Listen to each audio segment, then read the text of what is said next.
on bénit le Seigneur pour sa parole.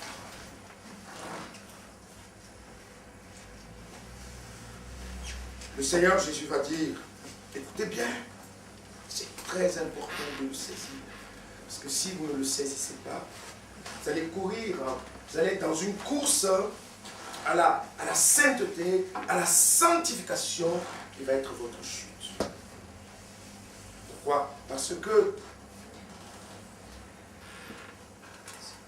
tous les efforts pour paraître saint devant Dieu ne suffiront pas. Parce qu'à la base, je suis souillé par le péché. C'est ça ce qu'il faut saisir.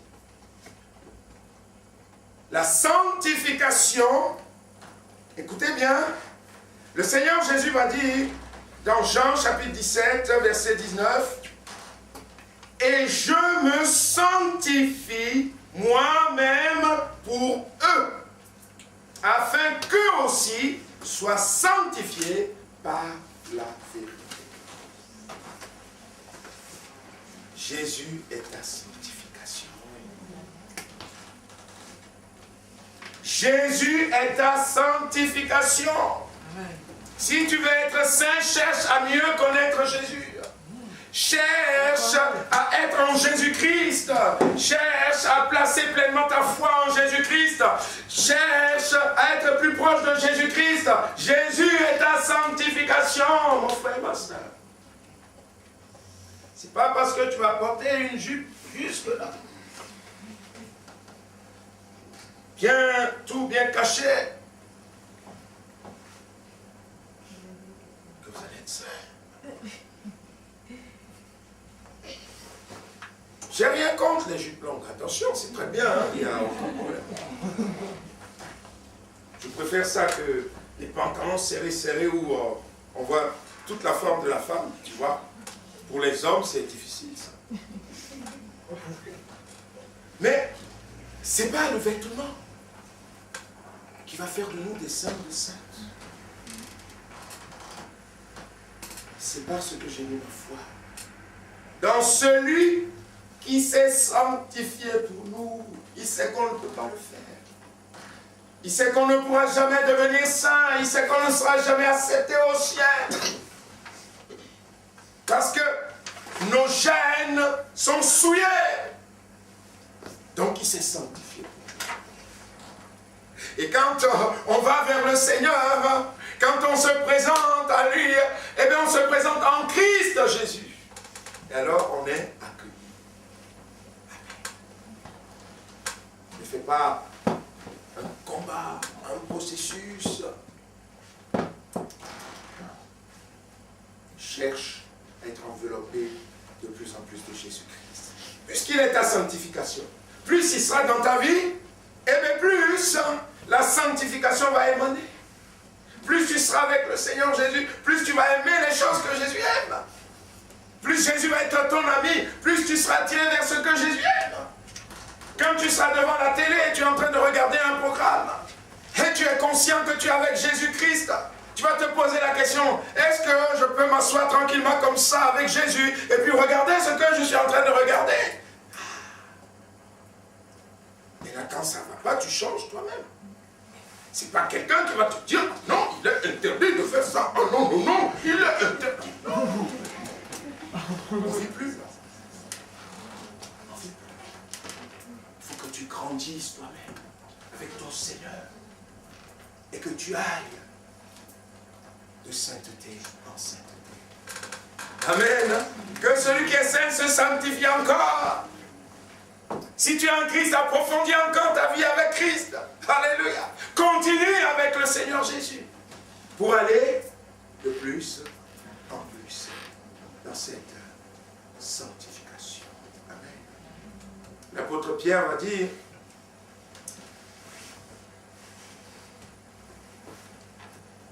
mais puisque celui qui vous appelait est saint, vous aussi soyez saints dans toute votre conduite. Car il est écrit, vous serez saints, car je suis saint. Amen. Donc c'est une bénédiction aussi pour nous. nous gardons cette bénédiction. Et ma prière, c'est que nous tous, nous puissions vivre dans cette bénédiction. Et là, dans la bénédiction, il dit, mais tous les peuples le verront, et qu'est-ce qui va se passer? Ils verront que tu es appelé du nom de l'Éternel, et ils te craindront. Wow. Est-ce qu'aujourd'hui, là, quand les gens te voient vivre, est-ce qu'ils peuvent voir en toi le Seigneur?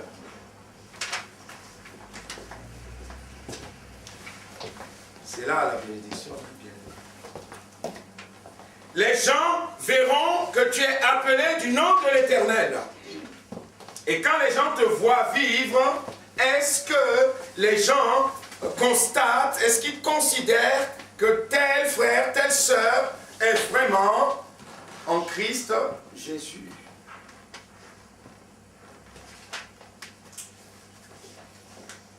La Bible nous dit, la première fois qu'on a appelé les gens chrétiens, on le trouve dans Actes chapitre 11, verset 26, Barnabas se rendit ensuite à Tars pour chercher Saul, et l'ayant trouvé, il l'emmena à Antioche. Pendant toute une année, ils se réunirent aux assemblées de l'Église, et ils enseignèrent beaucoup de personnes.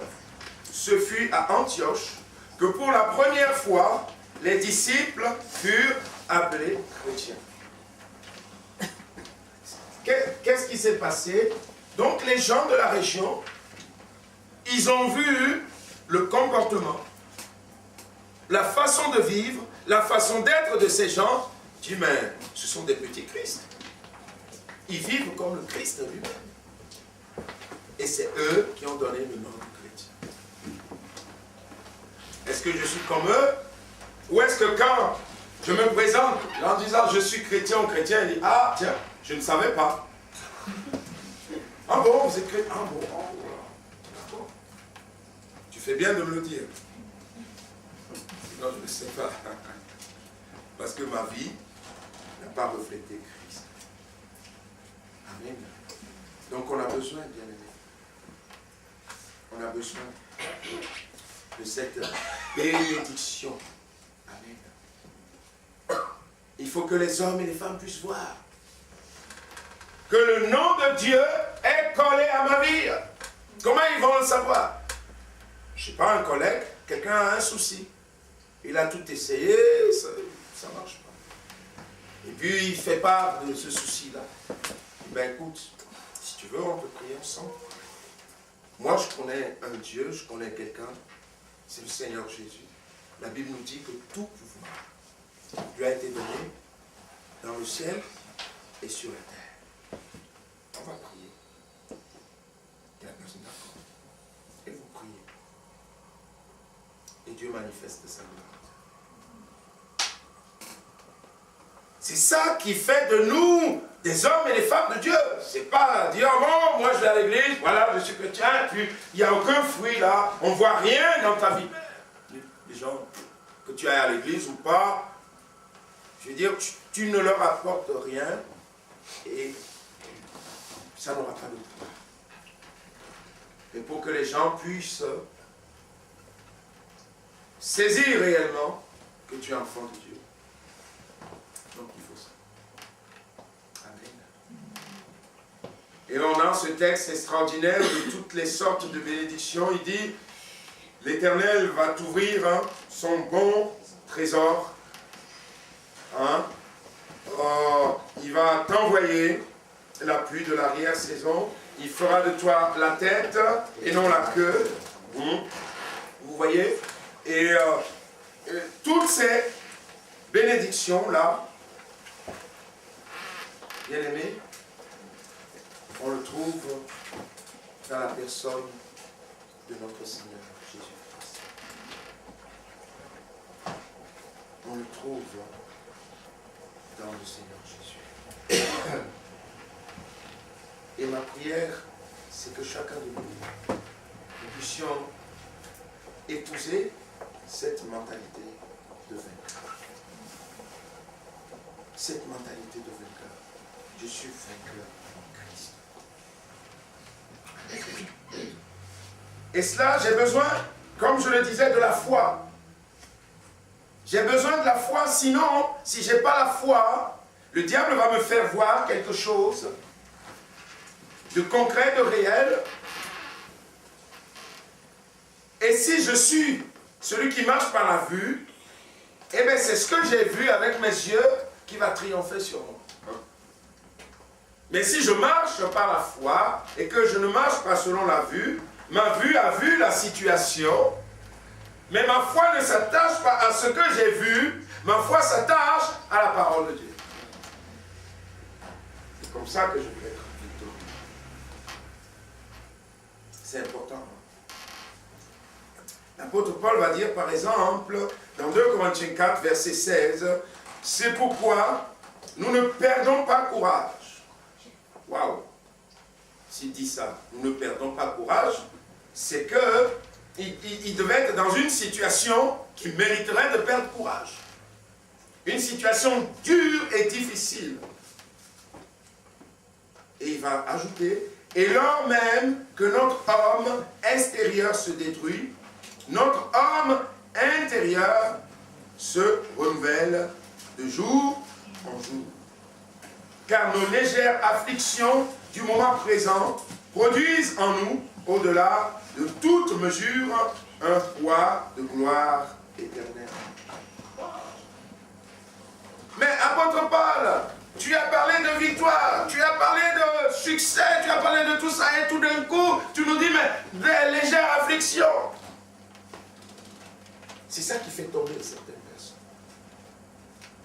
Et mais comment ça se fait? Moi j'ai une mentalité de vainqueur et je passe par un moment difficile. Comment ça? Ah donc Dieu n'existe pas. Et oui, parce qu'ils vivent par ce qu'ils voient. Oui. Mais s'ils vivent par la parole de Dieu, alléluia. Les yeux voient ça, oui, c'est vrai. L'apôtre Paul va dire, oh là là, même notre corps extérieur, il est en train de se détruire. Mais j'ai la foi dans le Seigneur Jésus-Christ. Amen. Mon corps intérieur, elle se reconstruit et se renouvelle chaque jour. Parce qu'il sait, l'apôtre Paul, que cette chair qui est poussière va retourner un jour à la poussière. Et que la chair corruptible va revêtir la chair incorruptible. Dieu sait. Mais ces légères afflictions,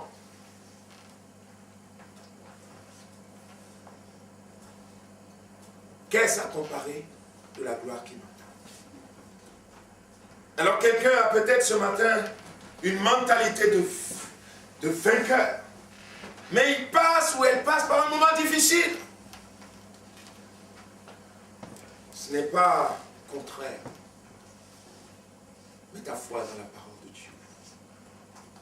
Je crois que dans la Bible, l'un des hommes qui a le plus vu la gloire du Seigneur après la souffrance, c'est Job. Waouh, quelle souffrance! Quelle souffrance, Job! Mais il n'a pas failli dans la foi. Et au contraire, il a pu dire après, mon oreille avait entendu parler de toi. Et maintenant, mes yeux t'ont vu. Donc il faut que je mette ma foi en action. Alléluia.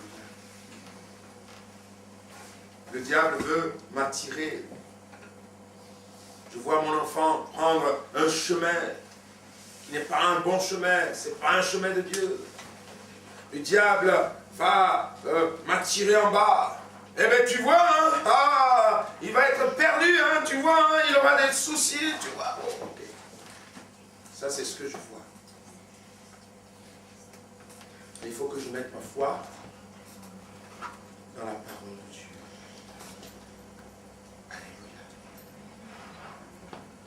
Et on l'a lu, le fruit de tes entrailles, il y aura la bénédiction sur le fruit de tes entrailles. Amen. matin pour un enfant qui a pris un chemin qui n'est pas bon. Le monde l'entraîne. Les mauvaises compagnies corrompent les bonnes mœurs. Seigneur, je veux fixer ma foi, non pas sur ce que je vois dans la vie de mon enfant, l'éducation que je peux lui donner en tant que parent, je vais lui donner. Mais je vais compter sur toi pour que le Saint-Esprit détruise la main de l'ennemi contre lui. Ce qui n'est pas visible, ce que les yeux ne voient pas, mais que l'ennemi envoie, Seigneur, que la puissance de Dieu le détruise. Et que mon fils soit ramené. Il y a beaucoup de guerres spirituelles. Quelquefois, ils sont devant leur jeu, là, et tout ça. Eux, ils pensent que c'est tout naturel. Mais quelquefois, les ténèbres passent. Ils ne le savent pas. Et après, ils ont des comportements terribles. Mais nous sommes là pour prier pour eux. Amen. Pour demander que le Seigneur les bénisse. Bien-aimé, la bénédiction est pour nous ce matin. Ça a été accompli en Jésus-Christ. Et nous sommes là ce matin pour prendre cette bénédiction. Est-ce que tu veux prendre la mentalité du vainqueur ce matin? On va lire ce texte pour conclure, un texte extraordinaire qui vous montre réellement. On le trouve dans Romains chapitre 8.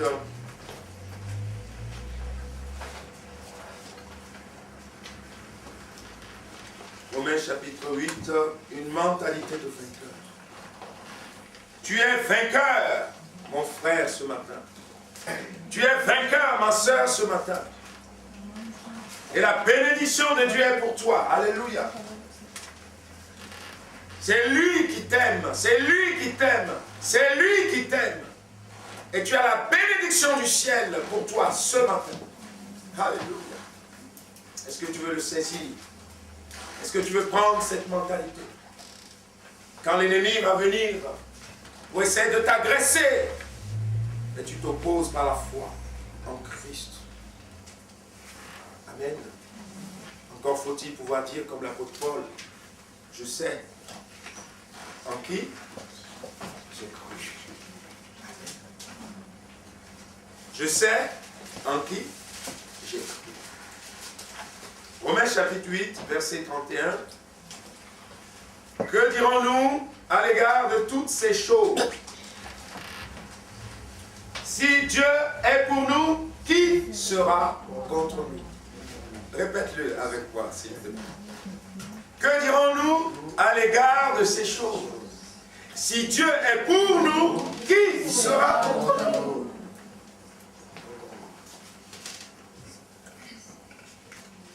Qui sera contre nous? Oui. Et vous avez dû entendre David écrire: l'Éternel est mon berger. Alors, la suite logique, je ne manquerai de rien.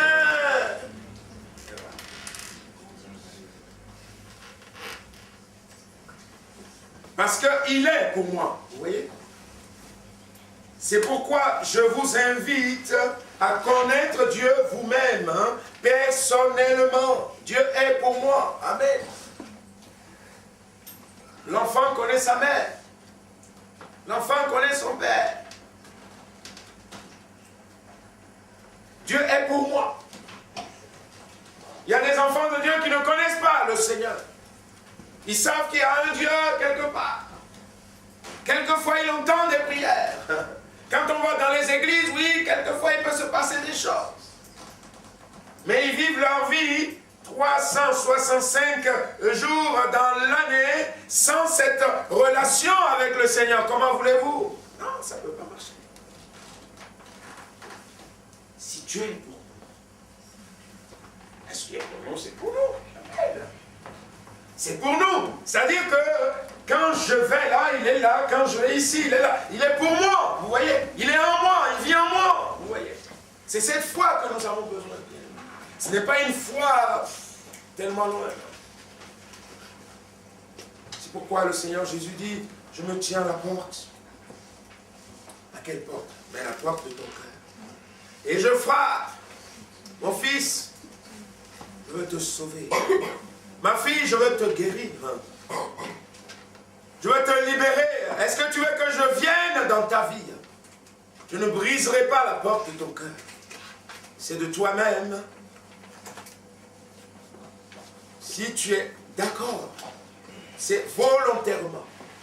Si tu ouvres la porte de ton cœur, alors je viendrai dans ta vie. Amen. Et quand le Seigneur vient dans ta vie, waouh, comme il est la lumière, il éclaire toute ta vie. Tout d'un coup, tu découvres, mais tu étais dans une saleté pas possible. Et puis le ménage se fait tranquillement. Il investit ta vie. Il enlève tout ce que le diable a mis de mauvais, de pas bien. Il te libère, il te nettoie, il te lave, il te purifie. Et il fait de toi quelqu'un de neuf.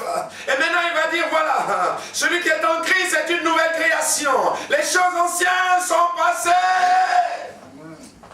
Toutes choses deviennent nouvelles.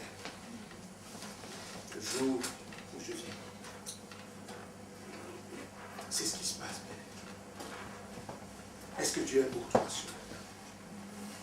S'il n'est pas pour toi, demande-le lui.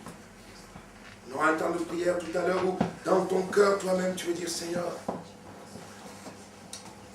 oui, je t'ai suivi un peu de loin. Je t'ai suivi dans la plus près. Quelquefois oui, quelquefois non. Quelquefois un pied, quelquefois là, un pied là. On dirait vous, c'est en train de danser le jack de l'ancien temps comme ça. Il faut les deux pieds dedans avec le Seigneur. Amen. Et ça, c'est vous qui devez le décider. Et le verset 32 nous dit, lui qui n'a point épargné son propre fils, mais qui l'a livré pour nous tous. Comment ne nous donnera-t-il pas aussi toutes choses avec lui? Bien aimé, dans le tout, qu'est-ce qui manque? Toutes choses, je te donnerai tout. Il n'y a rien qui manque. Toutes choses. Toutes choses. Et ma prière, c'est que nous puissions saisir cette mentalité de vainqueur. Oh Seigneur, je suis en manque. Oh Seigneur, j'ai tel et tel besoin. Mais rappelle-toi que tu as toutes choses que Christ a accomplies pour toi pleinement. Et que tu peux aller à Dieu dans la prière et obtenir. Philippiens 4,6, ne vous inquiétez de rien. Mais en toutes choses, faites connaître vos besoins à Dieu par des prières, des supplications, avec des actions de grâce. Amen. Hein? Une mentalité de vainqueur. Qui accusera les élus de Dieu? Ah, qui va t'accuser? C'est Dieu qui justifie.